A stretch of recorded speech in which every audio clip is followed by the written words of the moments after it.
ये वो इमारत है जिसकी तकदीर वक्त ने मानो खुद अपने हाथों से लिखी। पुराने हिंदुस्तान को आज का हिंदुस्तान बनने में जितने ज़माने लगे और जो कहानियां गढ़ी गई, दिल्ली का ये लाल किला उनका गवाह बना। पिछली 4 सदियों में इस इमारत ने इतिहास को ना जाने कितनी दफ़ा करवटें बदलते देखा। इस इमारत ने गुजरते दौर देखे हैं, बदलते ज़माने देखे हैं। वो हुकूमतें जिनकी बादशाहत कभी पूरे हिंदुस्तान पर थी, उन हुकूमतों को पल में नेस्तो नाबूद होते देखा है। इस वीडियो में आप लाल किले के बारे में 23 ऐसी बातें जानोगे जो शायद ही आपने पहले कभी सुनी होंगी। सो इस वीडियो को आखिर तक ज़रूर देखना। नंबर 23, दिल्ली के इस लाल किले का जो ये नाम है लाल किला, ये नाम किले की इन बड़ी सी लाल पत्थर से बनी बाउंड्री वॉल्स की वजह से पड़ा है। और ये नाम शायद 19वीं सदी में अंग्रेज़ों के ज़माने से पड़ा है। शायद वो अंग्रेज़ ही थे जिन्होंने इसे रेड फोर्ट कहना शुरू किया था। लेकिन बहुत कम लोग जानते हैं कि इस किले का असली नाम किला-ए मुबारक है। ये नाम शाहजहां ने इसे दिया था।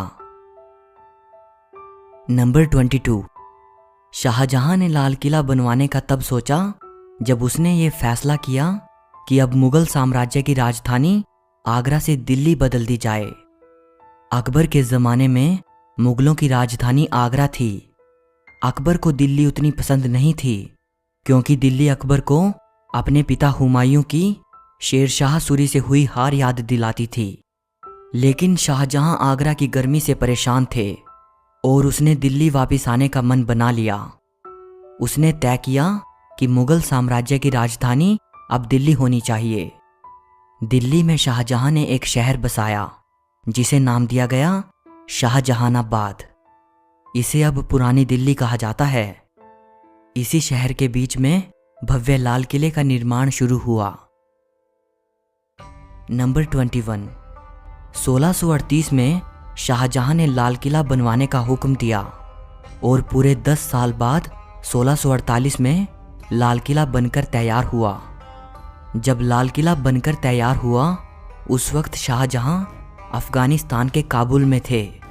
जब उन्हें यह खबर दी गई तब बादशाह वहां से फौरन दिल्ली वापस आ गए। नंबर 20, लाल किले के 2 मुख्य दरवाजे थे, दिल्ली दरवाज़ा और लाहौरी दरवाज़ा। दिल्ली दरवाजे के ज़रिए ही शाहजहां नमाज के लिए जामा मस्जिद जाया करते थे। लेकिन बाद में औरंगज़ेब ने लाल किले के अंदर ही अपने और अपनी बेगमों के लिए निजी मस्जिद बनवा ली जिसे मोती मस्जिद कहा जाता है। नंबर 19, दिल्ली दरवाज़ा तो अब आम जनता के लिए खुला नहीं है। सिर्फ लाहौरी दरवाजे के ज़रिए ही लोग किले के अंदर जा सकते हैं। लाहौरी दरवाजे का नाम लाहौरी दरवाज़ा इसलिए पड़ा क्योंकि मुगलों के ज़माने में 3 शहर ऐतिहासिक और राजनीतिक दृष्टि से बड़े महत्वपूर्ण थे, दिल्ली, आगरा और लाहौर। और इस दरवाजे का जो फ्रंट है वो लाहौर शहर की तरफ है, इसीलिए इसे लाहौरी दरवाज़ा कहा जाता है। नंबर 18, इस लाहौरी दरवाजे के सामने औरंगज़ेब ने यह दीवार बनवा दी थी। इसे घूंघट वाली दीवार कहा जाता है। लाहौरी दरवाज़ा चांदनी चौक के बिल्कुल सामने पड़ता है और इस दरवाजे से दीवाने आम साफ दिखाई देता था जो कि बादशाह के बैठने की जगह थी। इसीलिए लोगों को बादशाह की अदब के लिहाज से चांदनी चौक पर पैदल चलना पड़ता था। ये दुविधा ख़त्म करने के लिए और किले को और भी प्रोटेक्शन देने के लिए औरंगज़ेब ने लाहौरी दरवाजे के सामने ये दीवार बनवा दी थी। शाहजहां को औरंगज़ेब की ये बात बिल्कुल पसंद नहीं आई। कहा जाता है कि चांदनी चौक पर खड़े होकर अगर कोई लाल किले को देखता था तब सामने लाहौरी दरवाज़ा बड़ा ही सुंदर दिखाई देता था। लेकिन बाद में दीवार बन जाने के बाद वो उतना भव्य नहीं रहा। जब ये दीवार बनवाई गई उन दिनों शाहजहां आगरा में कैद थे। आगरा से ही शाहजहां ने औरंगजेब को एक खत लिखा था। खत में शाहजहां ने लिखा था कि बेटे, दीवार बनवाकर मानो तुमने किले की दुल्हन के चेहरे पर घूंघट डाल दिया है। नंबर 17। इसी घूंघट वाली दीवार पर खड़े होकर 15 अगस्त 1947 को प्रधानमंत्री पंडित नेहरू ने पहली बार आज़ाद भारत का तिरंगा झंडा फहराया था। तब से लेकर आज तक ये सिलसिला हर साल दोहराया जाता है। नंबर 16। लाहौरी दरवाजे से अंदर जाते ही लाल किले का मीना बाजार शुरू हो जाता है। इसे छत्ता बाजार भी कहते हैं। ये बाजार शाहजहां ने अपनी बेगमों के लिए बनवाया था। किले में जिन चीज़ों का इस्तेमाल होता था उस तरह का सामान इस बाजार में मिलता था। एक ज़माना था जब अरब और फारस जैसे देशों से व्यापारी अपना सामान लेकर यहाँ आते थे, जिसे वो बादशाह की बेगमों और शहजादियों को बेचते थे। अच्छी बात यह है कि ये बाजार 350 साल बाद आज भी अपनी उन्हीं रंगीनियों के साथ जिंदा है और आज भी लोग यहाँ से तरह तरह का साजो सामान खरीद कर ले जाते हैं। नंबर 15। छत्ता बाजार ख़त्म होते ही सामने दिखाई पड़ता है नौबत खाना। नौबत खाने की ऊपरी मंजिल पर म्यूजिशियंस बैठते थे और यहाँ दिन में 5 बार नौबत बजती थी, अलग अलग वक्त को बतलाने के लिए। नौबत खाने में बादशाह के आने की घोषणा करने के लिए भी नौबत बजा करती थी।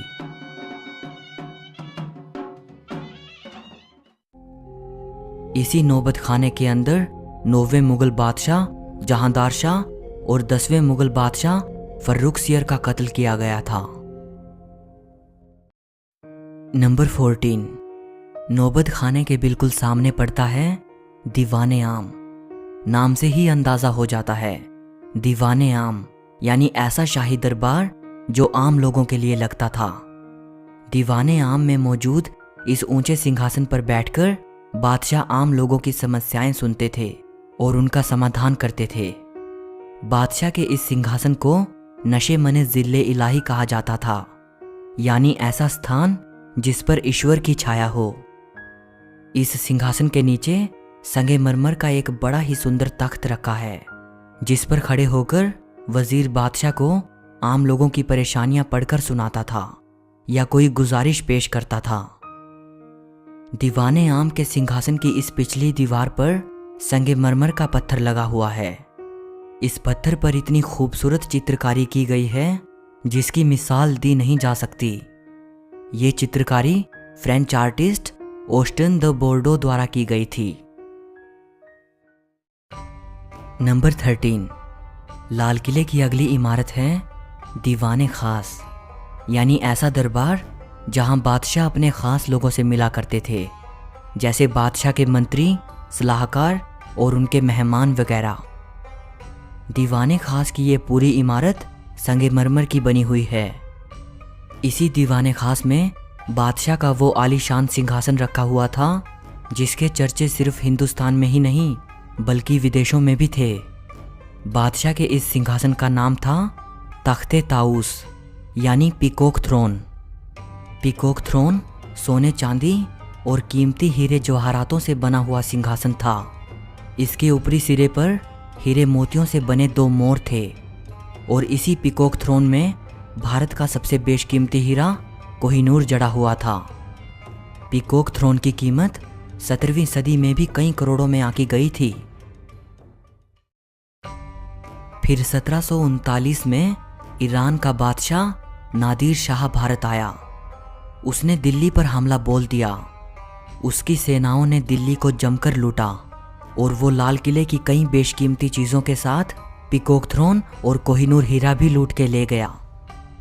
कहा जाता है कि दिल्ली को लूटने के बाद जब नादिर शाह और उसकी सेना ईरान वापस जा रही थी तो रास्ते में उन पर लुटेरों ने हमला कर दिया और कई चीज़ें लूट ली। उनमें से एक पीकॉक थ्रोन भी था। लुटेरों ने पीकॉक थ्रोन को तोड़कर उसके कई हिस्से कर दिए और उसे आपस में बांट लिया। कहा जाता है कि पीकॉक थ्रोन के टूटे हुए निचले हिस्से को आखिरी बार तेहरान के एक म्यूजियम में देखा गया था। तख्ते ताऊस में बैठकर बादशाह दीवाने खास में अपने खास लोगों से मिलते थे और सलाह मशवरा करते थे। दीवाने खास लाल किले का सबसे खूबसूरत महल हुआ करता था। इसकी खूबसूरती का अंदाज़ा आप इसी बात से लगा सकते हैं कि इस महल की पूरी छत चांदी की हुआ करती थी। बाद में उस चांदी की छत को निकाल लिया गया। इसकी संगमरमर की दीवारों पर जगह जगह पर कीमती पत्थर और नगीने जड़े हुए थे, जिन्हें लोग निकाल कर ले गए। अब उनके सिर्फ निशान बाकी हैं। इसी दीवाने खास में फारसी की वो मशहूर पंक्तियां लिखी हैं। अगर फिरदौस बर रुए ज़मी अस्त, हमी अस्तो हमी अस्तो हमी अस्त। अगर धरती पर कहीं स्वर्ग है तो वो यही है, यही है, यही है। नंबर 12। किले के अंदर अगर कोई सबसे सुंदरतम रचना थी तो वो थी नहरे बहिश्त, यानी स्वर्ग की नहर। इस नहर को शाहजहां ने जन्नत की परिकल्पना पर बनवाया था। नहरे बहिश्त जब महलों के अंदर से होती हुई बाग बगीचों के पास से बहती थी, तब मानो स्वर्ग जैसा एहसास करवाती थी। इसके बहने से पानी की बड़ी मधुर आवाज पैदा होती थी। नहरे बहिश्त में फव्वारे बने हुए थे। इससे निकलते फव्वारे मानो गर्मियों में भी सावन का एहसास करवाते थे। वैसे तो नहरे बहिश्त लाल किले के अंदर कई जगह से बहती थी, लेकिन इसे महलों के बीच में से इसलिए बनाया गया था ताकि नहर के पानी से महलों के अंदर ठंडक रहे। नहरे बहिश्त में पानी को चलाए रखने के लिए यमुना नदी से पानी उठाया जाता था। नंबर 11। शाहजहां ने अपनी रानियों और किले की अन्य शाही औरतों के लिए जो महल बनवाए थे, उनमें पहला महल है रंग महल। ये बहुत ही बड़ा महल है। इस महल के बीच से नहरे बहिश्त बहा करती थी, जो इसे गर्मियों में भी ठंडा रखती थी। अंग्रेजों ने अपनी हुकूमत के दौरान रंग महल को रसोई घर में बदल दिया था। इस महल की दीवारों पर बेशकीमती पत्थर और मोती जड़े हुए थे। दीवारों पर उन पत्थर और मोतियों के उखाड़े जाने के निशान देखे जा सकते हैं। नंबर 10। अगली इमारत है मुमताज़ महल। ये महल भी किले में रहने वाली शाही परिवार की औरतों के लिए था। इस महल का नाम शाहजहां ने अपनी प्रिय बेगम मुमताज़ के नाम पर रखा था, जिसकी मृत्यु काफ़ी समय पहले हो चुकी थी। इस महल में बादशाह और शहजादों के अलावा किसी और को आने की इजाज़त नहीं थी। जब अंग्रेज़ों ने लाल किले पर कब्जा कर लिया, उसके बाद मुमताज़ महल को उन्होंने जेल खाने में बदल दिया था। नंबर 9। रंग महल के पास मौजूद है खास महल। खास महल बादशाह का अपना निजी महल था। इस बड़ी सी इमारत के 3 मुख्य कमरे हैं। पहला तस्बीह खाना। इस कमरे में बैठकर बादशाह इबादत करते थे। दूसरा है ख्वाबगाह, यानी सपनों का महल। ये बादशाह का बेडरूम था। और तीसरा है बड़ी बैठक। यहाँ बादशाह फुर्सत की घड़ियों में बैठते थे और आराम फरमाते थे। नंबर 8। लाल किले में एक खूबसूरत बाग हुआ करता था, जिसे हयात बख्श बाग कहा जाता था। हयात बख्श बाग का मतलब होता है जिंदगी देने वाला बाग। आज किले में हयात बख्श बाग का सिर्फ खाली मैदान बाकी है, लेकिन एक ज़माना था जब इस बाग से खुशबूदार फव्वारे निकलते थे और यहाँ रंग बिरंगे फूल उगाए जाते थे। नंबर 7। हयात बख्श बाग के मैदान में बिल्कुल एक जैसी दिखने वाली 2 इमारतें आमने सामने मौजूद हैं। एक इमारत का नाम है सावन और दूसरी का भादों। क्योंकि फारसी मुगल दौर की आम बोलचाल की भाषा थी, इसीलिए किले में और जितनी भी इमारतें, महल और दूसरी चीज़ें मौजूद हैं, उन सभी के नाम फारसी भाषा में रखे गए थे, सिवाय इन 2 इमारतों के। इन इमारतों के नाम हिंदी महीनों के नाम पर रखे गए थे। जब कभी दिल्ली में बारिश होती थी तब एक इमारत में शाही परिवार के पुरुष और दूसरी में शाही औरतें बैठकर बारिश का आनंद लेती थी। नंबर 6, लाहौरी दरवाजे और दिल्ली दरवाजे के बाद लाल किले का एक तीसरा दरवाज़ा भी है जिसे यमुना गेट कहते हैं। ये दरवाज़ा नीचे से यमुना नदी की तरफ जाता था जहां बादशाह की नाव लगी होती थी।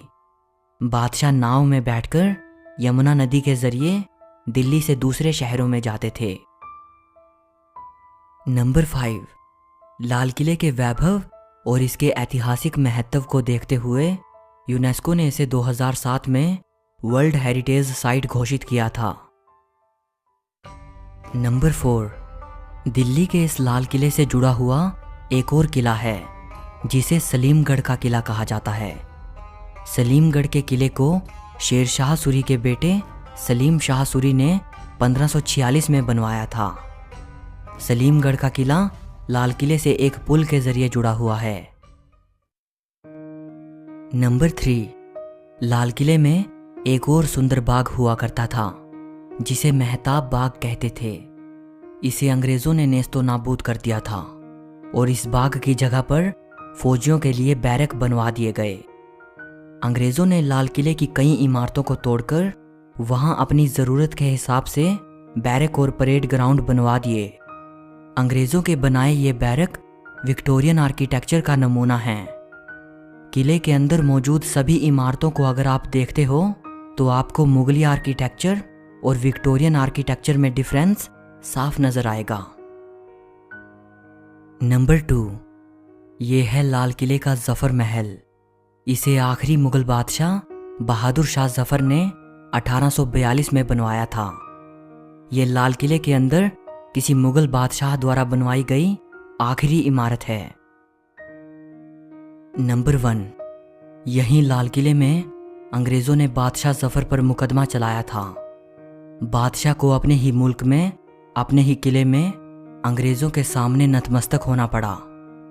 अंग्रेजों ने बादशाह जफर को अंग्रेजों के खिलाफ बगावत करने का दोषी करार देकर उन्हें देश निकाला दे दिया और उन्हें हिंदुस्तान से रंगून रवाना कर दिया जहां उन्होंने अपनी अंतिम सांसें ली। वहीं रंगून से ही बादशाह जफर ने लिखा था, कितना है बदनसीब जफर दफन के लिए 2 गज जमी भी ना मिली कुएं यार में। कि ऐ जफर तू कितना बदनसीब है, तुझे तो तेरे अपने ही मुल्क में दफन होने के लिए 2 गज जमी भी ना मिल सकी। अगर इस किले ने मुगल सल्तनत के चमकते हुए सूरज को देखा है तो इसने उस सूरज को अस्त होते हुए भी देखा है। लाल किला अपने बनने के दौर से लेकर आज तक ना जाने कैसी कैसी घटनाओं का साक्षी बना। लाल किला सिर्फ मुगलों के इतिहास का ही नहीं बल्कि भारत की आज़ादी की लड़ाई का भी गवाह रहा। अपनी बादशाहत कायम करने यहाँ कई हुकूमतें आईं और कई मिट गई।